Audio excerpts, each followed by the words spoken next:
Lechilach, and I shall make your name great. Lechilach, and I shall. We're here together to find out how we're related. Okay. Golden knows the names much better. She knows, than me. okay. I know Meyer. You know, Meyer and Mayor, right? Mayor, Beginning of the book. I and know, And Lillian. Lillian, I so they know were, only in real. Mindel, Risha, Bunya, Liber, it's Milner. and Mayor. Meyer, okay. Тут, Rive, это Галина мама. She passed very. Some wars, 6 girls. And I said 7. Oh, seven was a boy. His name was Meyer. They live in the village, poor, not rich. And to make some nadan, to give Приданное, like bride. in Russian, For bride, married, you must brides, what do you give have? something. Dowry. Dowry. So Dowry, they create dowry. dowry. So what he Dowry, did? yes. What did he do? And they go in the villages, they sell something, they work something, they find everybody to show. They will do something. Collect some money for dowry. And my father was very, So he was spoiled. He was spoiled because he's the Little youngster. one, yeah. They wait for him a long time. And he was saying, today I want the man from your money to buy cookies for the horse.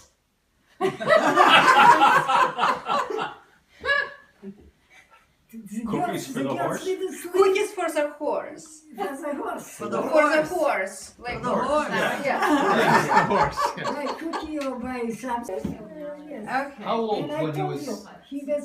But mom, how old was he when he was doing that? No, he was maybe 7, 5, 6. Papers as they killed, as they killed. Yeah. Galina is sharing a story how her father Meyer and she were hiding from Nazis. The local people were afraid helping Jews, but not in Meyer's case. Before war, many villagers were coming to get official documents in Glusk. There were no hotels or motels. Villagers should be staying or sleeping outside in cold winter weather. Meyer was known by his good heart and always welcomed his villagers to his house for overnight. In winter 1941, they told, "You helped us and we will help you." They hid Galina and her father for 5 long months in different places, until Meyer and Galina were allowed to join the resistance group in the forest in And then 1942. I found that grandfather, Meyer, was a reader and Yes. a He was storyteller. explaining So I wanted to know about your mom. Well, this will be brief since, you know, those She was working. such an She was intense working hard. story. But, so my mother left Glusk in about 1920. And she told me the circumstances under which she left, which was she was married, she had 3 children, one of them is Michael's father. Suddenly, warned by one of the good neighbors that there's going to be a pogrom coming. So she left with the 3 children, and she said always that she left by herself, not with her husband. So I presume that the husband, her husband, my father, Morris, was his name, Moishe, left before, intending to go to the United States, as many immigrants from Russia did, and to earn money and bring the family back. Oh, yeah. So she said it took her 2 years to cross Europe because she was, she had 3 kids by herself, and she was stopped by the border police along the way, maybe at the Polish border. She Was impressed, and she never saw a city like Berlin, which was so clean and organized. and so she passed through Berlin, wound up in Le Havre, which is a port on the coast of France, and took the boat called the Paris. We showed Michael the record, because when she arrived in the States on the boat after 3 weeks or so on a voyage, she registered herself and her 3 children, but also, which was a puzzle, and I never was able to explain it. No one could explain the fact that my father's name was on the register on Ellis Island, where the immigrants came. Really? So the only thing I can think of is that he was working in Europe, not in the States. He didn't make it to the States, but met up with her somewhere in Europe and then joined them when they took the final boat. She was very sad most of the time, and her marriage was a little rocky. The second Nozick maybe wasn't as good as the first Nozick. So, and she was a very gentle woman, daughter-in-law. But my father contracted tuberculosis, and so he passed away when I was like 1.5, so I have no recollection. 1.5? Yeah, he passed away in 1938, like halfway through that year, and I was born in January of 36. Maybe it's 2 years. So I have no recollection of him, and my mother was kind of left with 6 children. And I was the youngest, and the oldest was Elsie. Was asking her stories about, what it was like, what coming over here, how the trip was for my father. She would never really tell us any stories. She wouldn't tell me any stories as a little kid. But this night, I think maybe she just got tired of me asking, or maybe it was the first time I really asked. I don't know. My memory is very vague. But she started telling the story about coming, being on a lake with my father and traveling. And I have very vague memories of the details. It was something about maybe being arrested, and somebody helped her get out of jail. I knew it was very dramatic but the details elude me. But what I remember was in the middle of the story, she stopped. She stopped the story and wouldn't tell us anymore, and tried to send us to bed. And my brother went to bed, and I was like in the middle of this great story. Yes. Like this adventure that was about my father, and I couldn't get her to finish the story.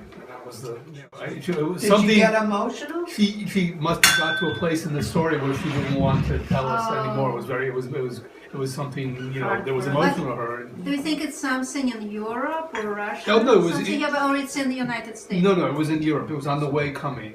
On the way coming. It was leaving Russia and coming to America, and it was in Europe. It was in Europe, or it was in Poland, or it was it was in some part of. Well, this was when he was crying. Yes, this is later. I heard this story, but this He was is crying, and Who was crying? his father was 8 months making noise, and they were sneaking across the lake, crossing the border, and the guy rowing the boat with his hay said, "Just dunk him in the water, drown him." So he won't alert guards and kill us all. So that's probably why she right. She probably stopped. Your turn, grandchild. Okay, Bobby Nozick lived at 574 Chestnut Street. Across the street. Wow, you remember? Bobby Nozick was a wonderful, loving Bobby. Picture. She never found any. I don't think she ever criticized me for anything. And that was a nice contrast from being at home. I'm just half joking, but anyway, she was always very loving. I always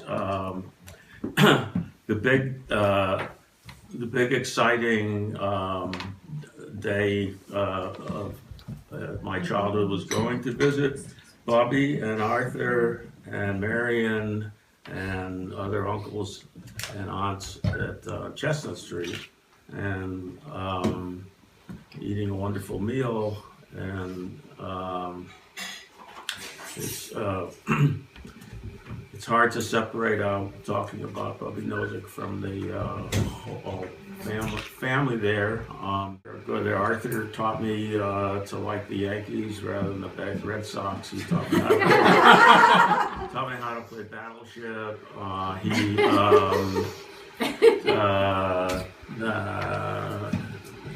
told me to run away from the Irish gang, but I got into. So he was like Arthur's like my big brother. So and how different? 2.5 years, yeah. Bobby was kind of a heroic figure to me, from what my mother said, because, as Arthur said, his father died when he was a child, and then there were all these children to support, and there was no welfare or social security or anything. She had to work at various jobs, and but it was always a joy to go to 574 Chestnut Street. 16 springs and 16 summers gone now. Cartwheels turn to car wheels through the town. They tell him, take your time, it won't be long now, till you drag your feet to slow the circles down. And the seasons, they go round and round, and the painted ponies go up and down. We're captive on the carousel of time. We can't return, we can only look behind from where we came, and go round and round and round the circle game. So the years spin by, and now the boy is 20, though his dreams have lost some grandeur coming true. There'll be new dreams, maybe better dreams and plenty, before the last revolving year is through. And the seasons, they go round and round, and the painted ponies go up and down. We're captive on the carousel of time. We can't return, we can only look behind from where we came, and go round and round and round in the circle game, and go round and round and round in the circle game.